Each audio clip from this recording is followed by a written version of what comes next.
Hello বন্ধুরা, আরেকটি সকালের শুভেচ্ছা। আজ সকাল সকাল বাসায় আসলাম, আইসা দেখলাম গাছের মধ্যে আমার পেঁপে মোটামুটি আধা পাকা হয়ে রয়েছে। আমাদের নিজের বাড়িতে গাছের পেঁপে। তারপর মৃদুলকে ডাইকে আনলাম, ভাতিজা। তারপর 3টা পেঁপে একদম পরিপূর্ণ পেকে মানে পাকা হয়ে গেছে। আজকে খাওয়া যাইব অথবা একদিন রাখলে একদম পরিপূর্ণভাবে পেকে যাইব। আর আমাদের পেঁপেগুলো এত মিষ্টি, মানে একদম অরিজিনাল যে ফ্লেভার পেঁপের, আগে আমাদের পেঁপে গাছ যেগুলো ছিল ওই পেঁপের মতোই স্বাদ। তারপরে এখন তো মোটামুটি দোকানে বাজারে অনেক পেঁপে পাওয়া যায়, কিন্তু কোনো স্বাদ কম, পানসা পানির মতো। তো আমাদের পেঁপেগুলো এত মানে স্বাদ, মানে একদম পুরা খুবই ভালো।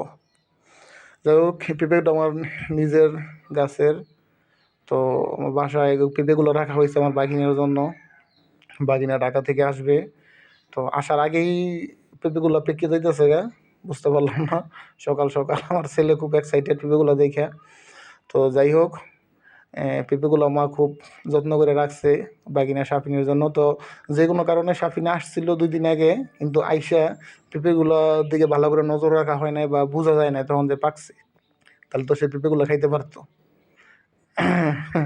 যাই হোক, তার ভাগ্যে ছিল না। তো পেঁপে মোটামুটি গাছের মধ্যে এখন পর্যন্ত অনেক রয়েছে, পেঁপে অনেক রয়েছে। তো সেই ডিসেম্বর ফাইনাল পরীক্ষার পরে আসলে মোটামুটি খাইতে পারবো। তো 3টা পেঁপে থেকে একটা পেঁপে এক ছোটো বোনকে দিয়ে আসলাম, ছোটো বোনের পাশেই একটা পেঁপে ছোটো বোনকে দিয়ে আসলাম। আর একটা পেঁপে আমার মেয়ের জন্য নিয়ে যাব একটু পরে। আর একটা পেঁপে আমাদের বড়টা আমাদের বাসার সবাই মিলে খাবো। তো যাই হোক, পেঁপে মোটামুটি গাছের মধ্যে এখনও অনেক আছে, সমস্যা নাই। যদি কারো খেতে মনে চায়, এই অল্প কয়েকদিনের মধ্যে আমাদের বাসায় আসবেন, আসলে গাছের পেঁপে খাইতে পারবেন। এবং অরিজিনাল যে স্বাদ পেঁপের, গোল গোল পেঁপের যে একটা স্বাদ, এই স্বাদটা নিতে পারবেন। পূর্বের কথা মনে পড়ে যায়, ছোটোবেলা যে পেঁপে খাইতাম, ওই পেঁপের স্বাদটা আমি এখন অন্যান্য সাধারণত পেঁপের মধ্যে পাই না। কিনা পেঁপে, অন্যান্য গাছের পেঁপে বাজার থেকে দেখে কিনে আনছি যে একটা গৃহস্থের পেঁপে, কিন্তু আমি ওই ফ্লেভার বা ওই স্বাদটা পাই না।